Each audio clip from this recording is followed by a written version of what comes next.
All right, Steph, now to breaking news overnight. A 19-year-old dead. 2 more young people were shot. Yes, let's get out to our Brittany Ford live in Spring for us this morning. Brittany, what's the latest?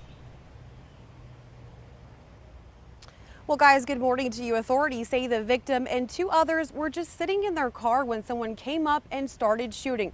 I do want to mention we've been out here and it's still a very active scene. Investigators working through the night. And we just obtained video, doorbell video, that shows one of the victims as she escaped. Take a look at this video. It's just terrifying. You can see a young woman banging on the front door and screaming for help as she escapes. She's one of 3 victims, and she and a 21-year-old man survived.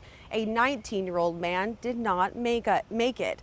The man who shared that video with us is related to one of the victims. He believes that 19-year-old was targeted, but detectives have not confirmed that just yet. Authorities actually say they don't have a suspect description at this time, and they're asking anyone really with any information in this case to come forward, guys. But still a lot developing. We'll continue to follow. Send it back to you. Yeah, Brittany, some outstanding questions there for sure. Thank you for that live report. We will be keeping you updated on this story all day on air, online, and also on the KHOU 11 mobile app.